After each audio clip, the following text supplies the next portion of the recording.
Doctor Yunus ক্ষমতা ছেড়ে দেওয়ার কথা বলে, তখনই মানুষ কিন্তু এক ধরনের মানে আতঙ্ক বোধ করে, এক ধরনের চিন্তিত হয়ে পড়ে। আমার মনে হয় যে শেখ হাসিনা ফ্যাসিস্ট সরকারের পতনের জন্য মানুষ যেভাবে মার্চ করে শেখ হাসিনাকে এই দেশ থেকে বিতাড়িত করছে, ডক্টর ইউনূসকে ক্ষমতায় রাখার জন্য আমার মনে হয় দেশের মানুষ আবারও পুনরায় মার্চ করে ডক্টর ইউনূসকে ক্ষমতায় রাখবে। আজকে আমরা দেখতে পাচ্ছি এখানে কোনো দল, কোনো মত, কোনো ধরনের ধর্ম, কোনো ধরনের বিভেদ নাই। সবাই ঐক্যবদ্ধভাবে আমরা উপভোগ করতেছি। আমরা এই ধরনের স্বাধীনতা চাই, এই ধরনের বাংলাদেশ চাই, এই ধরনের জাতি আমরা চাই, এই সম্প্রীতির বাংলাদেশ আমরা গঠন করতে চাই।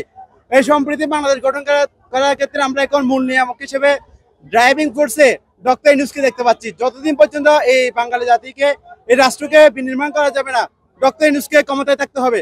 ডক্টর ইউনূসকে আমরা রাখবো, অবশ্যই রাখবো। আমরা 1971 সালে ধর্ম, বর্ণ সবাই কিন্তু যুদ্ধ করে এই দেশটাকে স্বাধীন করছি, সবাই সবার মতো স্বাধীনতা ভোগ করার জন্য। কারো দাড়ি টুপি থাকলে তাকে আলাদা করা হবে, দাড়ি টুপি না থাকলে তারা আলাদা করা হবে। কেউ সংখ্যাগরিষ্ঠ হলে একভাবে দেখা হবে, সংখ্যালঘিষ্ঠ হলে একভাবে দেখা হবে, উপজাতি বলে একভাবে দেখা হবে। এই ধরনের কোনো ধরনের বৈষম্য, এই যে 24শে যে জুলাই অভ্যুত্থান, এই অভ্যুত্থান পরবর্তী যদি কেউ এই ধরনের বৈষম্য তৈরি করতে চায়, একটা গোষ্ঠীকে আলাদা সুযোগ সুবিধা দিতে চায়, আর একটা গোষ্ঠীকে বৈষম্য স্বীকার করতে চায়, এটা কিন্তু মেনে নেওয়া হবে না। আমরা স্পষ্ট বলতে চাই, এই দেশের লক্ষ কোটি ছাত্র জনতা এখন কিন্তু মানুষ কিন্তু ডক্টর ইউনূসকে এই স্বাধীনতাকে রক্ষা করার জন্য, এস্টাবলিশ করার জন্য, পুনরায় যুদ্ধ করার জন্য প্রস্তুত আছে। আমরা সবাই প্রস্তুত।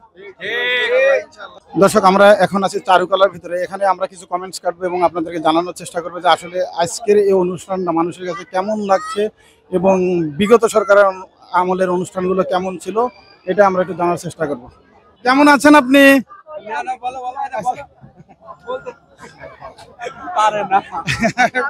আজকের এই প্রোগ্রামে এসে কেমন লাগছে আপনার? ভালো লাগছে সবার। আজকে মেয়েদের নিরাপত্তাটা কেমন মনে হচ্ছে আপনার কাছে? হ্যাঁ, আমার কাছে মোটামুটি ভালোই মনে হচ্ছে। এখানে দেখলাম অনেক পুলিশ বাহিনী আছে নিরাপত্তার জন্য, তো আমরা সেফ ফিল করছি। আর এই যে শেখ হাসিনার যে প্রতিমূর্তিটা দেখতে পাচ্ছেন, এটা দেখে কেমন লাগে? আমার প্রথমে বলা যাবে না, ভালোই লাগছে। এটা দেখার জন্য মূলত এখানে আসা। আমরা শুনেছিলাম যে এখানে একটা বানানো হয়েছিল, বাট এটা নষ্ট করে দেওয়া। হ্যাঁ, তো আমরা ভাবছি হ্যাঁ এটা বেশি ভালো হয়েছে এখানে।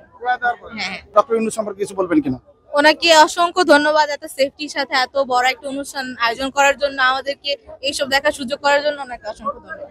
আপনি জানেন, ডক্টর ইউনূস ক্ষমতা নেওয়ার পর থেকে, অন্তর্বর্তীকালীন সরকারের প্রধান হওয়ার পর থেকে সারা দেশের মানুষ যে পরিমাণ আনন্দে, শান্তিতে, আরামে আছে, আমার মনে হয় না বাংলাদেশের ইতিহাসে কখনো ছিল, আর কখনো ভবিষ্যতে থাকবে কিনা এটা নিয়ে আমরা খুবই আশঙ্কা বোধ করছি। আপনি জানেন কিনা, ইতিমধ্যে যখন ডক্টর ইউনূস ক্ষমতা ছেড়ে দেওয়ার কথা বলে, তখনই মানুষ কিন্তু এক ধরনের মানে আতঙ্ক বোধ করে, এক ধরনের চিন্তিত হয়ে পড়ে।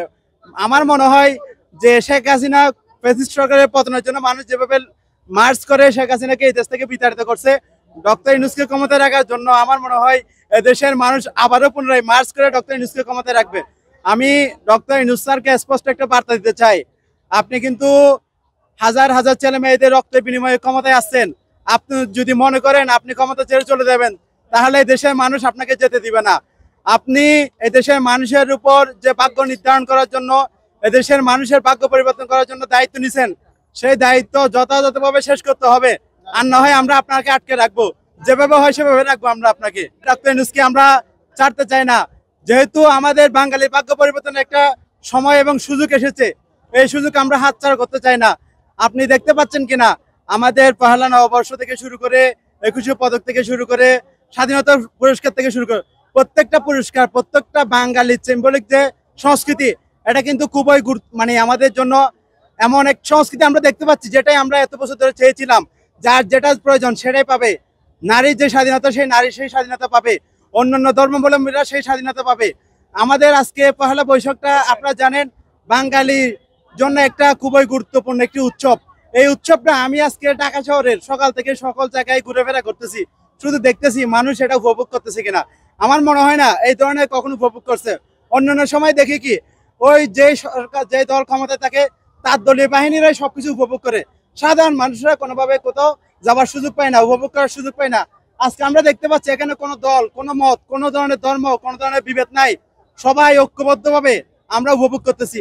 আমরা এই ধরনের স্বাধীনতা চাই, এই ধরনের বাংলাদেশ চাই, এই ধরনের জাতি আমরা চাই, এই সম্প্রীতির বাংলাদেশ আমরা গঠন করতে চাই। এই সম্প্রীতি বাংলাদেশ গঠন করার ক্ষেত্রে আমরা এখন মূল নিয়ামক হিসেবে ড্রাইভিং ফোর্সে ডক্টর ইউনূসকে দেখতে পাচ্ছি। যতদিন পর্যন্ত এই বাঙালি জাতিকে, এই রাষ্ট্রকে বিনির্মাণ করা যাবে না, ডক্টর ইউনূসকে ক্ষমতায় থাকতে হবে। ডক্টর ইউনূসকে আমরা রাখবো, অবশ্যই রাখবো। আমাদের আপার পরবর্তী নতুন যে বাংলাদেশ, নতুন স্বাধীনতায় আমরা খুব শান্তিতে, খুব আরামে আছি এবং আমরা এই যে নতুন নববর্ষ আপাকে ছাড়া আমরা উদযাপন করতেছি। আমরা দেখেন আপনি আশেপাশে সবার মুখে কি হাসি, পেছনে কিন্তু আমাদের যে ভয়ঙ্কর আপার রূপটা আমরা দেখতে পাচ্ছি, কিন্তু আপাকে আমরা পেছনে রেখে আপাকে আমরা বিসর্জন দিয়ে দিছি। তারপরে আমরা সবাই আপাকে মিস করতেছি, সেজন্য আমরা আপাকে ফিরিয়ে এনে আমরা পহেলা বৈশাখ নববর্ষ উদযাপন করতেছি। আপার জন্য যেটা ন্যায্যতা ছিল, যেটা পাওয়ার ছিল, সেটা আমরা দিতে চাইতেছি এবং বাংলাদেশ সহ সারা দেশের বিশ্ববাসী সকল মানুষ আপার যে ভয়ঙ্কর রূপটা সেটা দেখতে পাচ্ছে এখন। আপনি কিছু বলবেন কিনা? জি, হ্যাঁ, এই প্রোগ্রামটা অনেক ভালো লেগেছে and আমরা সেফ ফিল করতেছি অনেক। দ্যাটস ইট, প্রোগ্রামটা অনেক ভালো লাগছে। শেখ হাসিনার এটা দেখে আপনার কেমন লাগে? হ্যাঁ, এটা দেখতে আসছি, মেইনলি শুনছিলাম যে এখানে মূর্তি আছে, সো এক্সাইটেড ছিলাম। হ্যাঁ, এখানে এসে আপনার কেমন লাগছে? হ্যাঁ, ভালো লাগছে, ভালো অনুভূতি। আপনি যেখানে দাঁড়িয়ে আছেন পেছনে একটা কি দেখতে পাচ্ছেন?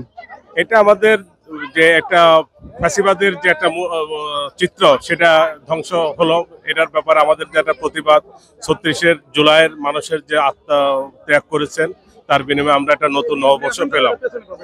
36 জুলাইয়ের কারণে আমরা যে নতুন নববর্ষ পেলাম, যে যাদের কারণে আমরা পেলাম তাদের আত্মার মাগফিরাত কামনা করছি এবং আমরা এটা একটা নতুন নববর্ষ বলে মনে হচ্ছে। সবার মধ্যে একটা অবিস্মরণীয় একটা উদ্যম, খুব ভালো লাগছে। আচ্ছা, অন্যান্য বছরের তুলনায় এবছরে কি পার্থক্যটা পাচ্ছেন? এবছরের জনসমাগম অনেক বেশি এবং সবার মধ্যে একটা উদ্যম আছে এবং সব ধরনের মানুষকে এখানে দেখা যাচ্ছে। এটা একটা জাতীয় ঐক্য সৃষ্টি হয়েছে। নিরাপত্তার কোনো ঘাটতি পাচ্ছেন কিনা? না, নিরাপত্তা তেমন কোনো ছাড়তে কোনো কিছু আমরা শুনি এমন কোনো কিছু দেখছি না। সবার মধ্যে একটা আনন্দ উচ্ছ্বাস আছে। ডক্টর ইউনূসকে কিছু বলবেন কিনা?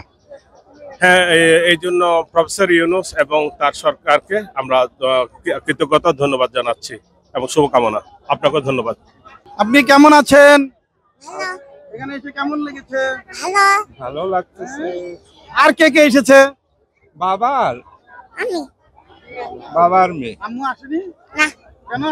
আব্বুর সাথে কি আম্মুর ঝগড়া নাকি? হ্যাঁ, কতদিন ধরে এই ঝগড়া চলতেছে? জন্মের পর থেকে দেখতেছি। যান। আম্মু কেমন আছেন আপনি? ভালো আছি। আজকে এখানে আসার পরে কেমন লাগছে আপনার? ভালো লাগতেছে। কে কে এসেছেন আপনার?